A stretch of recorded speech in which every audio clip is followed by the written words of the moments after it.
श्री हरि। आज हम आपको गीता वाणी 360वीं कड़ी गीता के 311वीं किस्त सुनाने जा रहे हैं। शीर्षक है सफलता असफलता में समान रहने वाला करता है सात्विक कर्म। सुनो, कथा सुनने के बोली थी ना, यही कथा है। कहाँ से ली गई है? गीता का। एक कथा श्रीमद् भगवत गीता के मोक्ष संन्यास योग नामक 18वें अध्याय की 26वीं किस्त है। गीता भगवान श्री कृष्ण की वाणी है। गीता का एक एक श्लोक भगवान के मुंह से निकला। गीता जिसके घर में रखा हुआ है, समझो भगवान श्री कृष्ण साक्षात उसके घर में विराजते हैं। इसलिए हर व्यक्ति को श्रीमद् भगवत गीता अपने घर में जरूर रखनी चाहिए। आइए तो हम बताते हैं विगत किस्त में जो बताए श्रीमद् भगवत गीता के 18वें अध्याय के 25वें श्लोक की विवेचना। इस श्लोक में भगवान श्री कृष्ण अर्जुन से कहते हैं कि जो कर्म मोहासक्त होकर अपनी क्षमता का आकलन, परिणामों हानि और दूसरों की क्षति पर विचार किए बिना आरंभ किए जाते हैं, वे तमोगुणी कर्म तामसिक कर्म कहलाते हैं। भगवान श्री कृष्ण का कथन यहाँ पर स्पष्ट है कि जिनकी बुद्धि पर अज्ञान का आवरण चढ़ा है, वे इस विवेक से विहीन होते हैं। क्या उचित क्या अनुचित उनको समझ में नहीं आता। इनके संबंध में तो वे असावधान होते हैं अथवा उदासीन।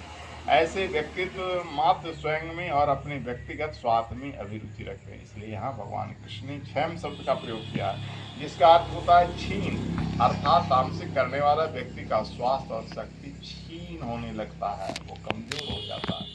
भगवान श्री कृष्ण के इस श्लोक में है कि तामसिक कर्म करने वाला मनुष्य तो परिणाम की कर्म करने का मिलने वाले परिणाम की परवाह नहीं करता है। राजसिक कर्म करने वाला व्यक्ति भले ही इच्छा के वशीभूत होकर कर्म को करे, पर उसे परिणाम की चाहत होती है। आदर, प्रतिष्ठा, अहंकार की पूर्ति ही सही, पर उसके परिणाम प्राप्ति का भाव मन में होता है। परंतु तामसिक कर्म करने वाला परिणाम के प्रति पूर्ण रूपेण उदासीन होता है। सारांश में तमोगुण के प्रभाव से युक्त मनुष्य कर्म करते समय उसके परिणाम, उसके होने वाले नुकसान, प्रभाव एवं स्वयं की सामर्थ्य का उचित अनुचित ध्यान नहीं रखता है। जैसा मन करे वैसा कर्म कर देता है। जैसे किसी पर गुस्सा आया तो गुस्सा के वक्त क्या होगा, उसका परिणाम जानता है कोई वासना में अंध होकर वासना युक्त कर्म जो करता है तो क्या होगा, परिणाम नहीं जानता है। इसे तामसिक कर्म कहते हैं। इस तरह तामसिक कर्म कहलाते हैं। अब आइए आगे इस श्लोक में 26वें श्लोक में भगवान क्या कहते हैं, ध्यान देकर सुनिए। मुक्त संगो अहनम्बादी धृत्युत्सा समन्वित सिद्धिर्सिद्ध्योर निर्विकार कर्ता सात्विक उच्यते। अर्थात जो कर्ता संग रहित, अहंकार के वचन न बोलने वाला, धैर्य एवं उत्साह से युक्त तथा कार्य के सिद्ध होने और न होने में हर्ष माने प्रसन्नता करते हैं। शोक, जिसे मरने के बाद कोई शोक करता है उसको शोक करते हैं। शोक आदि विचारों से रहित होकर वह सात्विक कहा जाता है। तामसिक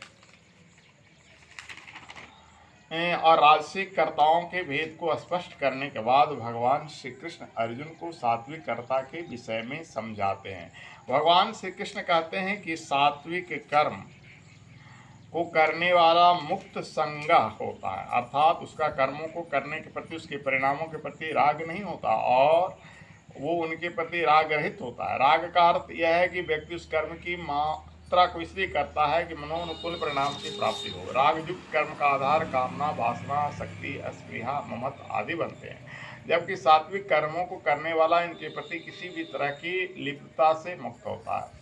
इसके साथ यह सत्य है कि जो करने के राग से युक्त होता है वह उनके प्रति अहंकार से भी मुक्त होता है। जिनके पास कर्मों को करने का अहंकार होता है वे आसुरी शक्तियों से युक्त होते हैं एवं उनके द्वारा किए गए कर्म दूषित परिणामों को प्रदान करते हैं। इसके विपरीत जो सात्विक कर्मों को करते हैं उसके न केवल कर्म करने का अभिमान होता है वरन अभिमान न होने का अभिमान भी नहीं होता। जैसे पूजा करते हैं तो पूजा में हम अच्छी पूजा कर रहे हैं, अभिमान तो नहीं करते हैं। पूजा क्या है? सात्विक कर्म। हम किसी को कुछ दान दे रहे हैं, सहयोग कर रहे हैं, अगर अभिमान हो गया तो सात्विक कर्म नहीं कहलाया। सात्विक कर्म में अभिमान होना ही नहीं चाहिए। इसलिए भगवान श्री कृष्ण ने यहाँ जिस शब्द का प्रयोग किया वह अहनमवादी अर्थात सभी तरह के अहंकारों से। कई बार व्यक्ति कर्म करने के अभिमान से मुक्त हो जाता है, पर उसके बाद उसके मन में अभिमान आ जाता है। जैसे हम कोई कर्म अच्छा करते हैं तो उस वक्त तो मान लिया कि मुक्त हो गए, लेकिन बाद में वो अभिमान आ जाता है। जब मैं अभिमान से मुक्त हूँ, उग्रता से अभिमान से युक्त होता है तो कई बार उग्र न होने का भी अभिमान हो जाता है। भगवान श्री कृष्ण यहाँ अर्जुन से कहते हैं ऐसा व्यक्ति सभी तरह के अहंकारों से मुक्त होता है। इसके साथ सात्विक कर्म करने वाले व्यक्ति में अद्भुत धैर्य होता है। कर्तव्य कर्म को करते हुए यदि विघ्न बाधाएं आती भी है तो केवल उसकी धीरता यथावत बनी रहती है, वरन उसका उत्साह भी कभी मंद नहीं पड़ता। अच्छा होने पर, शुभ घटने पर उत्साह का बना रहता है, स्वाभाविक है, परंतु कष्ट और उत्साह का बना रहना सात्विक कर्मों के कर्ता की पहचान बनता है। इसी को भगवान श्री कृष्ण धृति उत्साह समन्विता कहकर पुकारते हैं। अंत में भगवान श्री कृष्ण अर्जुन से कहते हैं कि ऐसा व्यक्ति सिद्धि एवं असिद्धि में सफलता व असफलता में पूर्णतया संतुलित रहकर कार्य करता है। इनकी गुणों से युक्त व्यक्ति सात्विक कर्मों का कर्ता कहा जाता है। इसलिए आदि गुरु शंकराचार्य ने इसकी व्याख्या करते हुए कहा है कि व्यक्ति को सभी कामनाओं को त्याग कर कर्म करना चाहिए। कोई भी काम करे तो उसमें कामना नहीं रखना चाहिए, कामना मानी चाहत नहीं रखना चाहिए, निष्काम होकर करना चाहिए। यहाँ तक कि यह कामना भी त्याग देनी चाहिए कि ईश्वर मेरे पर प्रसन्न हो जाए। भगवान की पूजा करो, भगवान खुश हो या नाराज ये सोचकर पूजा न करो। जो सिद्धि असिद्धि में सम है वही निष्काम कर्म कर पाता है। इसलिए भगवान की सेवा, किसी की मदद, किसी का उपकार, किसी की भलाई करो तो कोई कामना के साथ न करो, निष्काम भाव से करो। बोल वृंदावन बिहारी लाल। अब आओ भगवान विष्णु की स्तुति के साथ आज की सभा को समापन करते हैं। हाथ जोड़कर स्तुति करो। और तुम अभी किशोर हो, किशोर माने समझ रहे हो ना, पहला अवस्था बचपना होता है, शैशवावस्था, दूसरा अवस्था किशोरा, तीसरा जवानी, चौथा प्रौढ़ापन, पांचवा बुढ़ापा। अभी नहीं हुई है तो फिर दीवार के सहारे क्यों बैठे हो? अपने सहारे बैठो। मनुष्य भगवान किसको प्यार करते हैं? जो अपनी मदद अपने सहारे रहता है।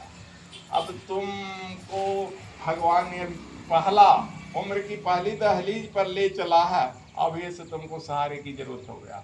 देखो तुम, मैं 55 साल का हो गया, बूढ़ा हो गया हूँ, शरीर से विकलांग हूँ, कोशिश पीछे है ना उठने का, ऐसे चाहे तो बैठ सकता हूँ ना, लेकिन फिर भी सहारे की जरूरत नहीं। 3 घंटा प्रवचन भजन कर रहे हैं, ये 3 घंटा से इस ढंग से बैठे हैं ना, अब तुम लोग बूढ़ी हो जाती हो कि दीवार के सहारे ऐसे बैठ जाती हो। तो भगवान के दरबार में हो, भगवान के दरबार में जब अपनी मत खड़ा रहोगे तो भगवान की कृपा होगी। चलो गाओ। श्रित कमला कुछ मंडल, घृत कुंडल कलित ललित बनमाल, जय जय देव हरे। दिन मणि मंडल मंडन भव खंडन मुनि जन मानस हंस, जय जय देव हरे। आलिए विषधर गंजन जन रंजन यदुकुल नलिम दिनेश, जय जय देव हरे। मधु मुर नरक विनाशन गरुड़ासन निदान, जय जय देव हरे। अमल कमल दल लोचन भव मोचन है, त्रिभुवन भवन निधान, जय जय देव हरे। जनक सुता कृत भूषण जित दूषण है, समर समित 10 कंठ, जय जय देव हरे। अभिनव जलधर सुंदर घृत मंदर श्री मुख चंद्र चकोर, जय जय देव हरे। तब चरणे प्रणताम वैमिति भाव, कुरु कुशलम प्रणतेषु, जय जय देव हरे। जय देवक वेद मुदित मुदम कुरुते मुदम, मंगल मंजुल गीतम, जय जय देव हरे। बोलो विष्णु भगवान की।